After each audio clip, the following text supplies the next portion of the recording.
Praise the Lord. Praise the Lord. He is so good. We honor the Lord. Huh? He is good to us. Many times we do not even realize there's lots of things that He saves us from without us knowing. You know, if you go look at YouTube, you'll see sometimes there's actually a video. I thought of taking it and was playing it. It's of two guys sitting in a car, but it's acted. If the real thing happened, but now they act as if they're sitting in that car because there's a video of a bakkie, a double cab bakkie, somewhere I think in America, and it's coming from a road to a very busy 4-lane road, no? And this bakkie is coming full speed into that group of cars. But just at that moment, when he had to hit them, there was an opening. He went through all 4 lanes without hitting anything. Over pavements, there he goes. And now they pretend, that two young guys, they pretend they are in the bakkie.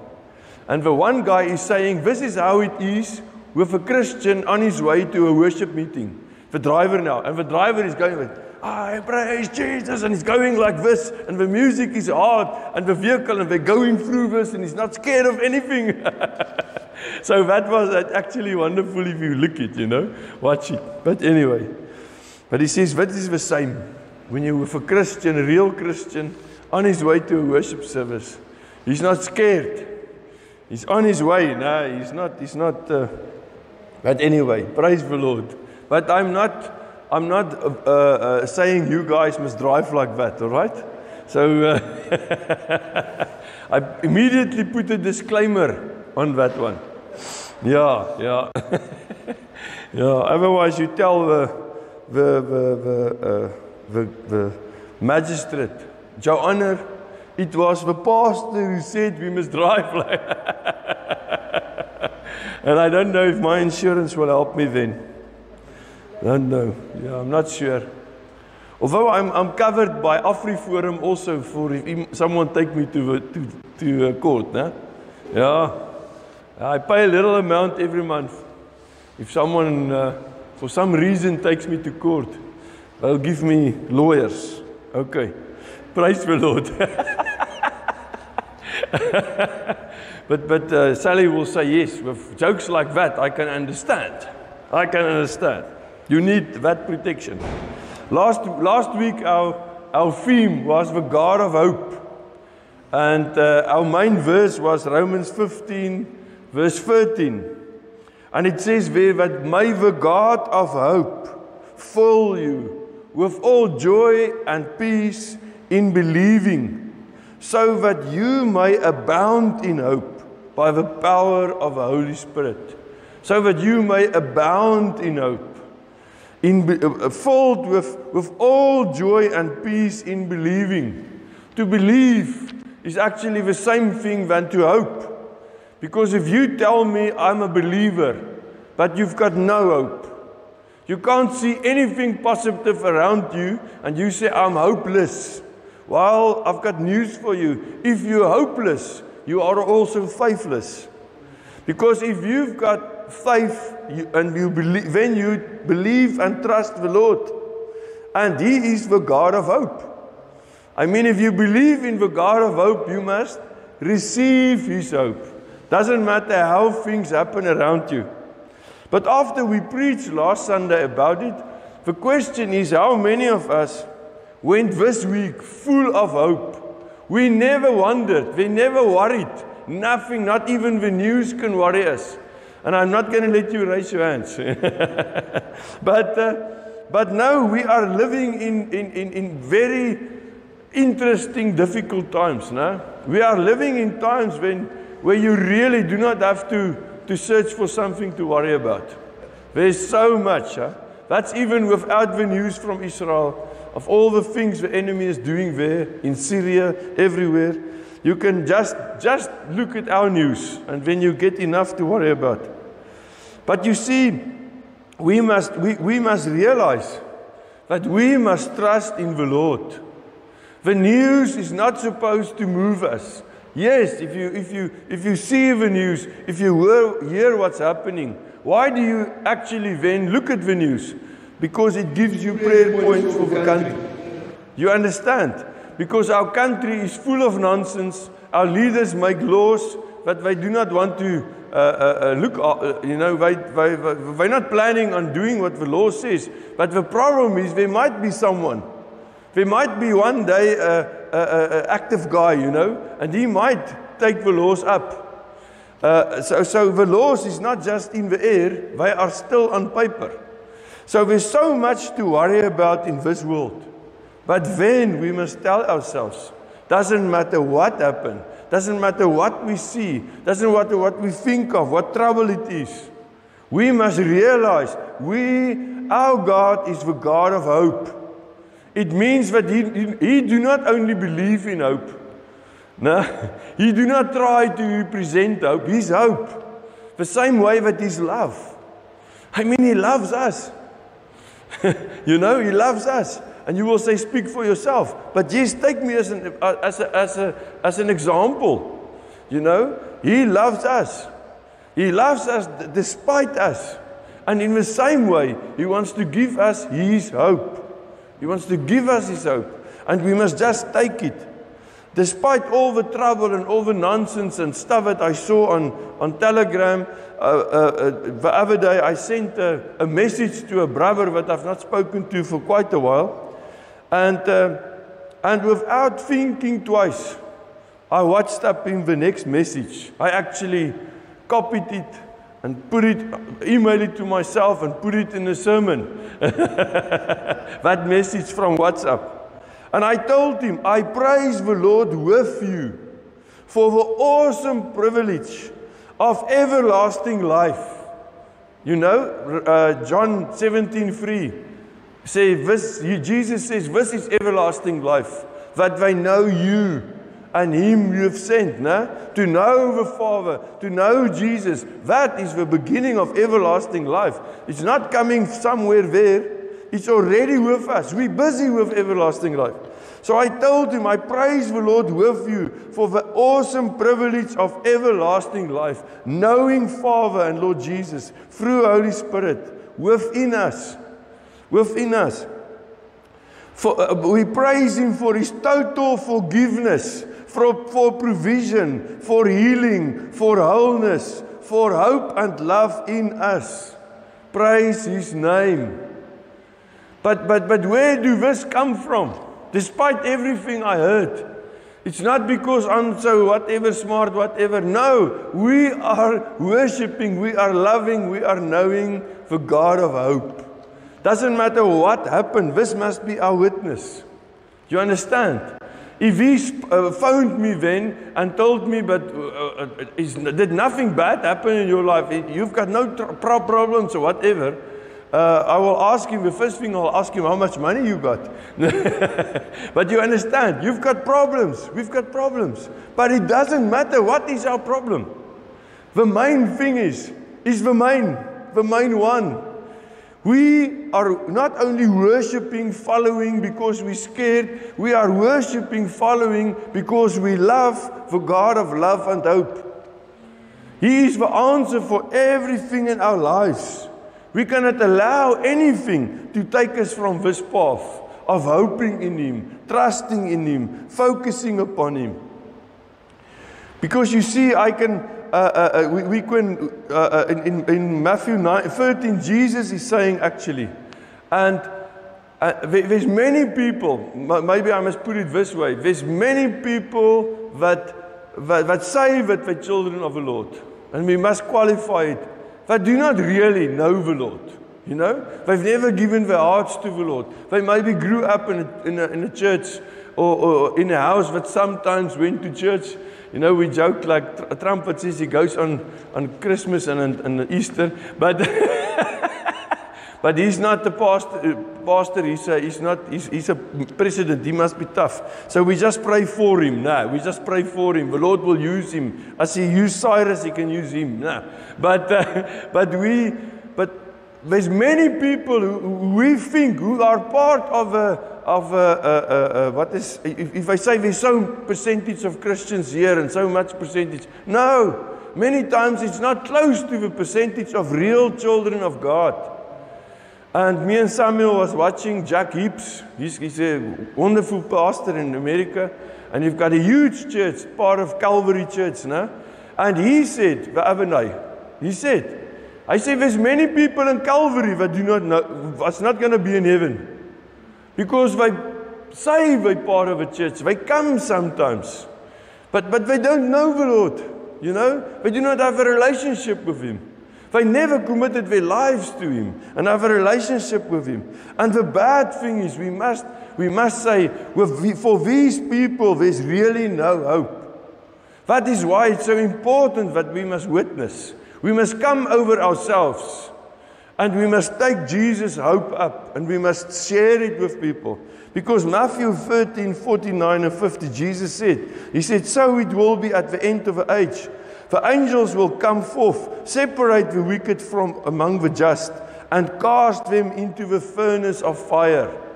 And then it's about, and I don't want to give you toothache, but it's about gnashing of teeth, etc. Nah? Very bad. So this is the reality of those who do not believe, who do not follow the Lord. That's why it doesn't matter when you family visit, and you're just friendly and nice to them, nah? Because you don't want a ruckus at home, you know. No, share with them.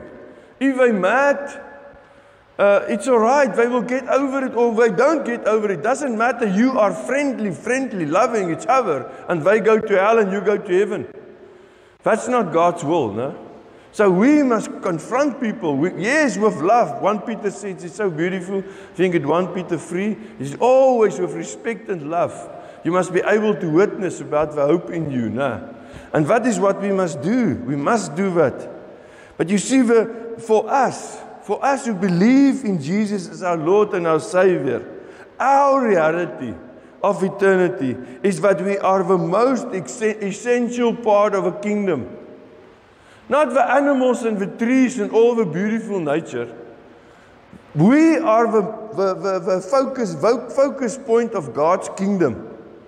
Yes, I believe in picking up papers, and if someone throw a paper out of a car in front of me or something, I like to remind them and pick it up for them and give it to them, you know. And we want to keep everything clean. That's just what's the Afrikaans for? Afrikaans is ordentlik, né? It's proper. That's just the proper thing to do. But that is not what it's about in the kingdom. In the kingdom, it is about God's children. And He loves us. And we're the center part of His kingdom. And therefore, Matthew 13, verse 44, again, the kingdom of heaven is like treasure hidden in a field.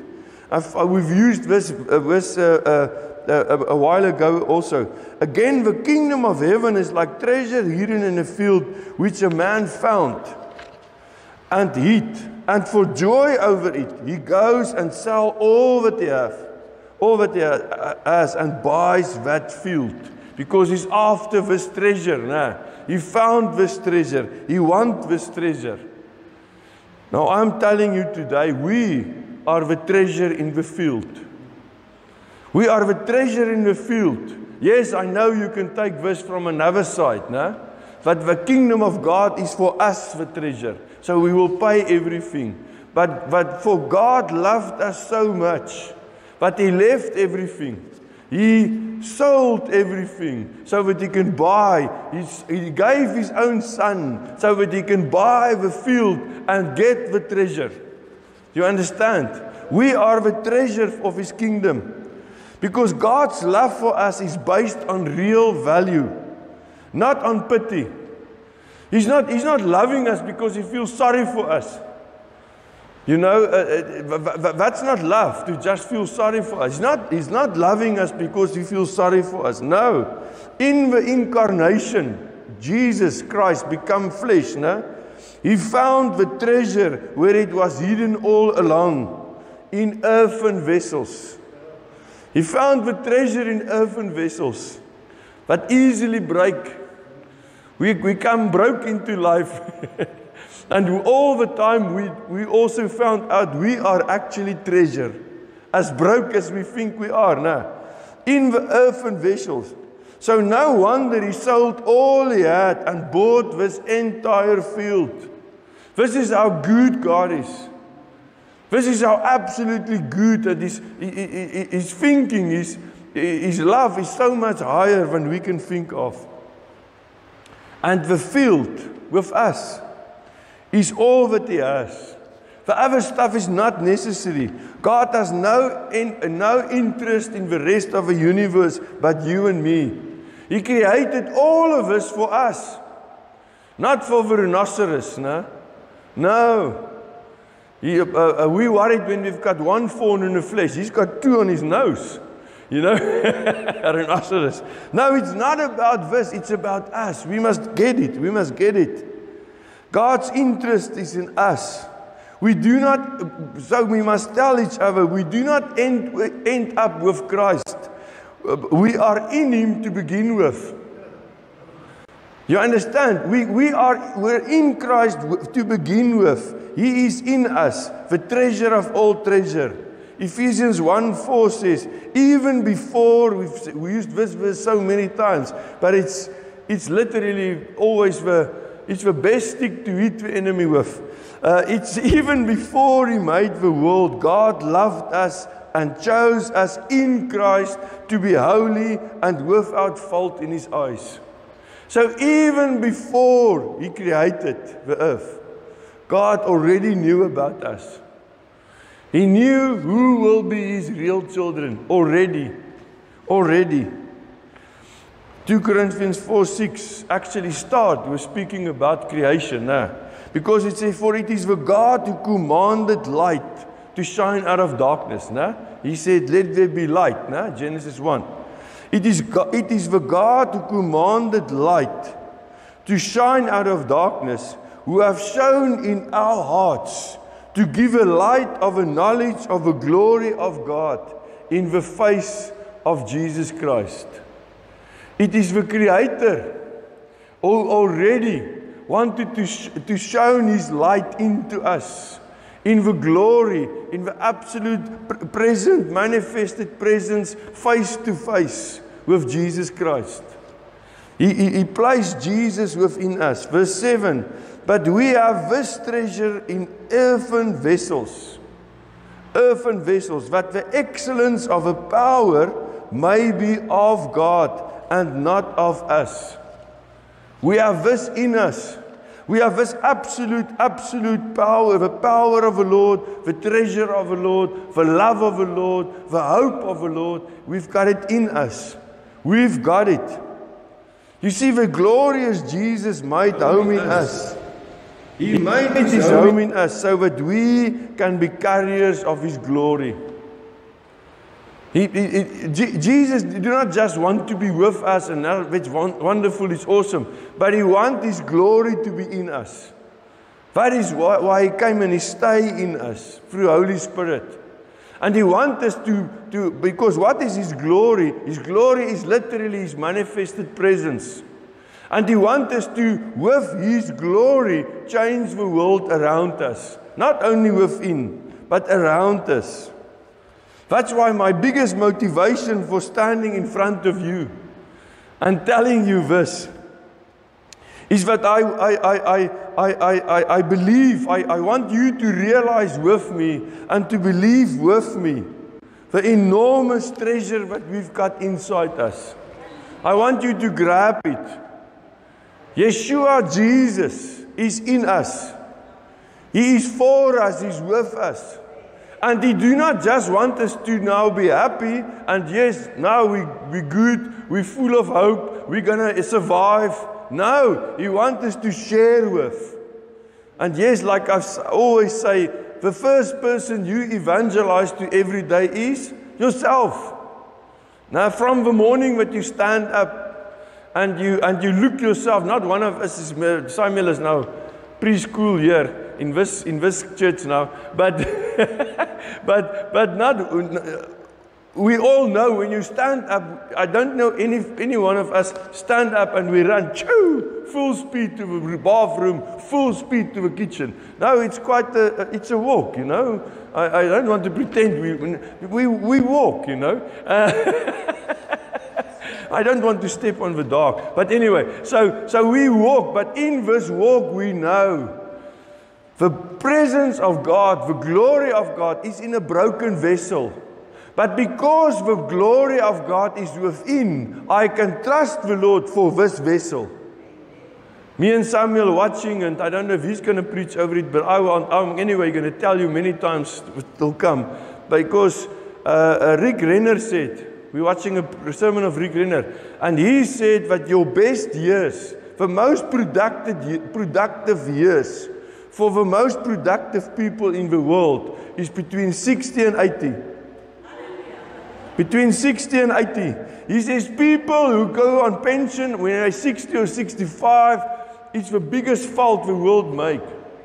Okay, the main reason why they do that is to get rid of you. Because by the time that you are 60, your salary is usually at the top in your position.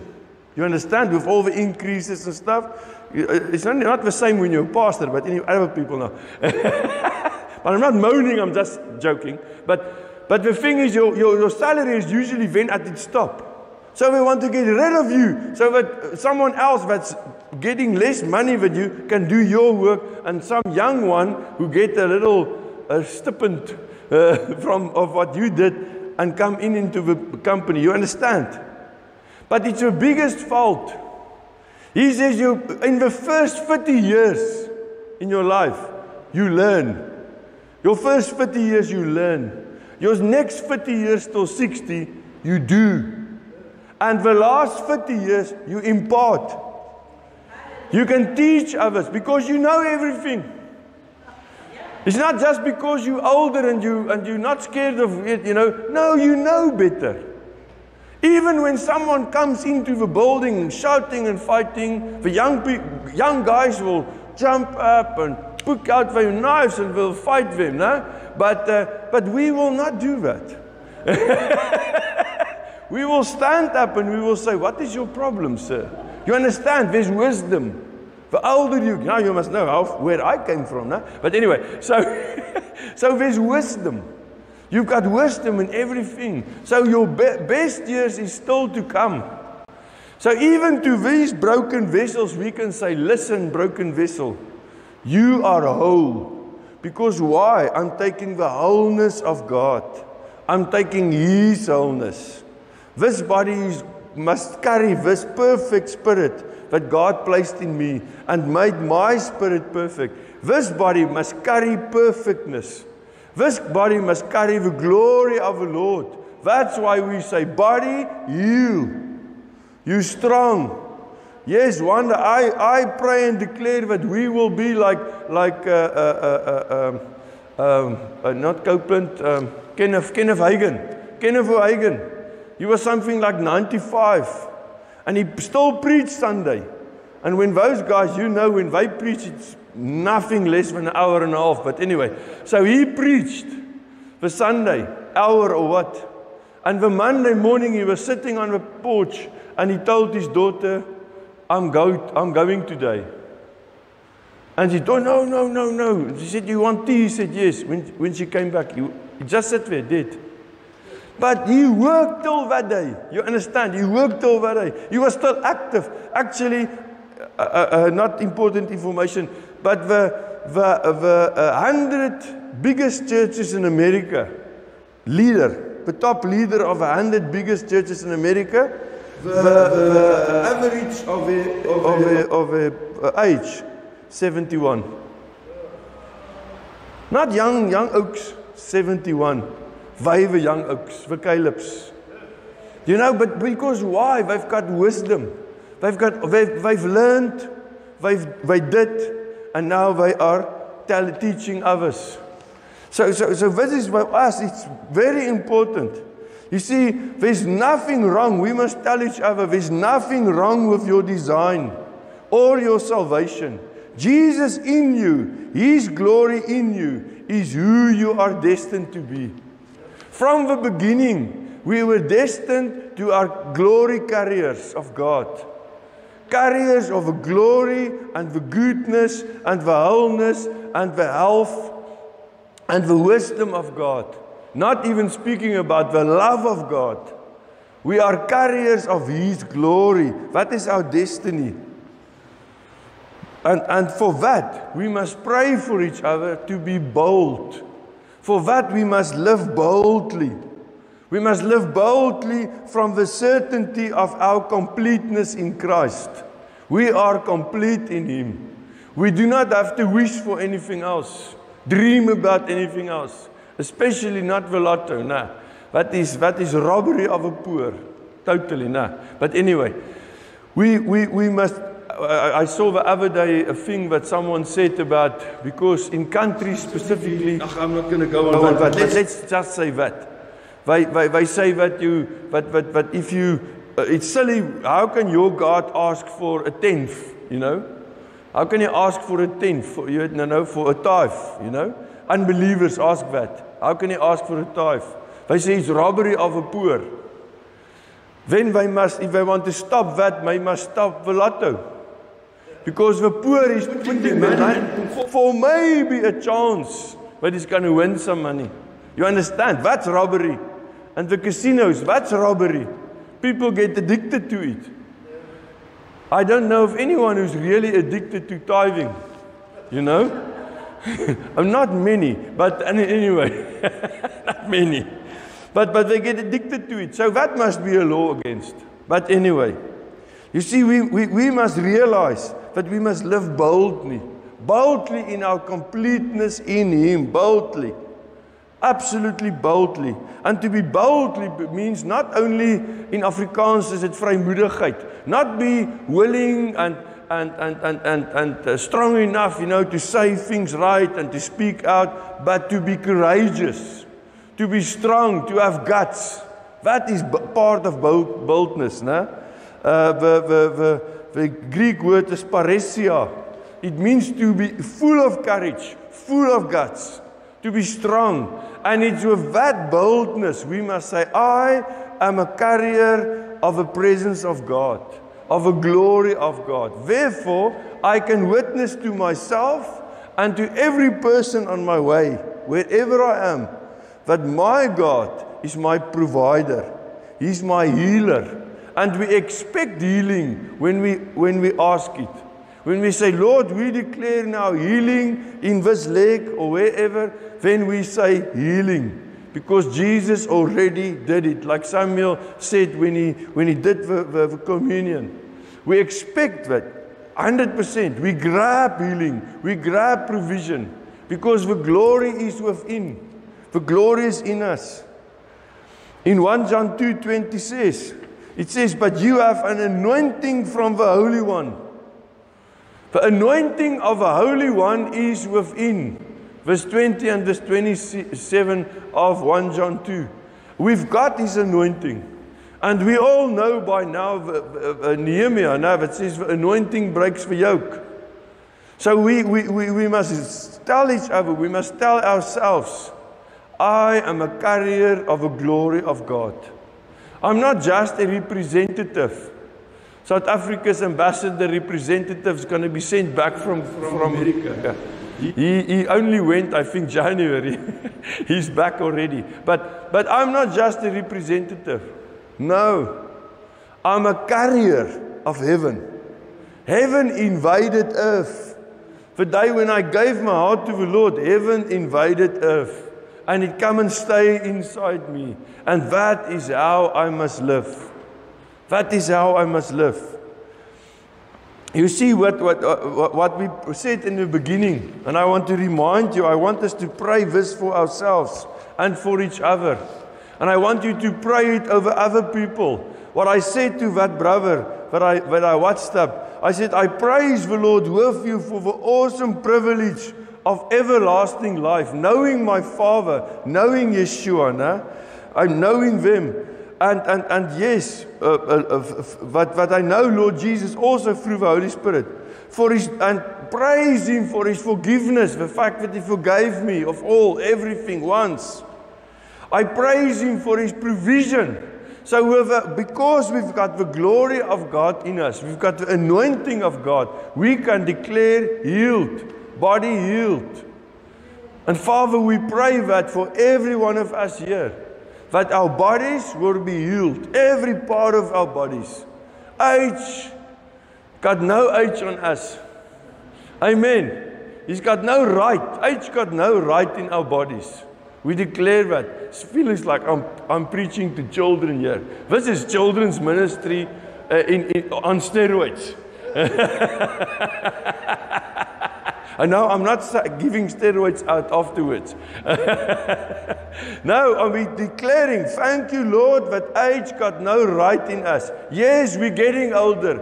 But like Enoch, and let's just say that Enoch was 365 years old when God took him. Did God took him lying on his deathbed? No, He took him in his prime.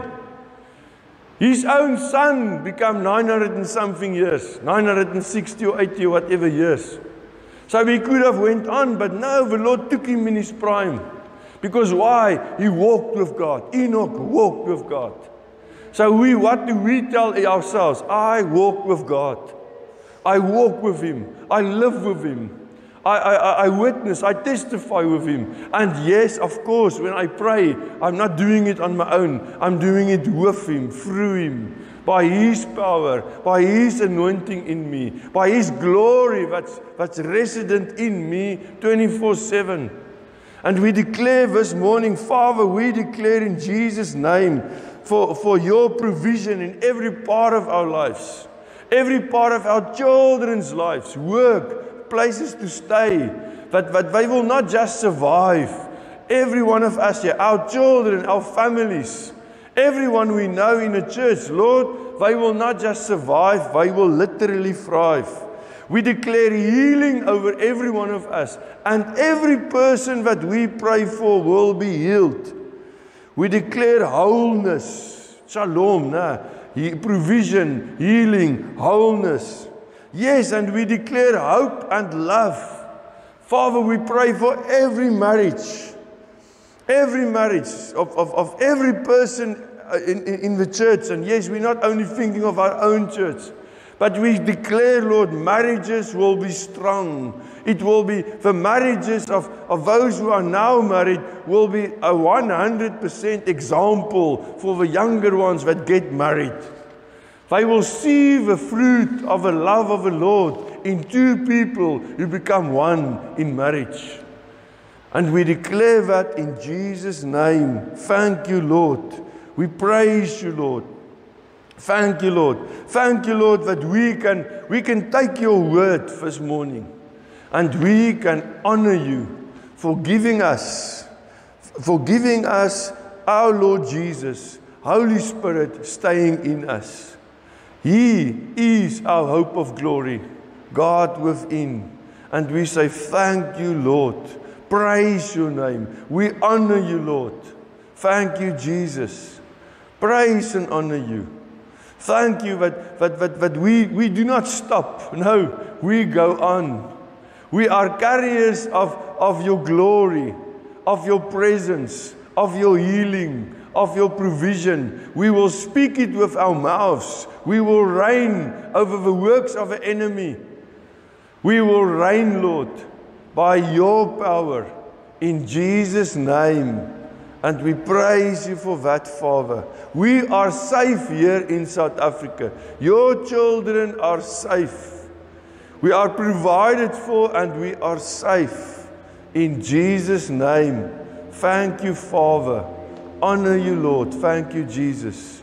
And thank you, Lord, that I can declare your shalom, shalom in every aspect of our lives. In the name of Jesus. Thank you, Father. Praise your name. Amen. Amen. Praise the Lord. Praise the Lord. Praise the Lord.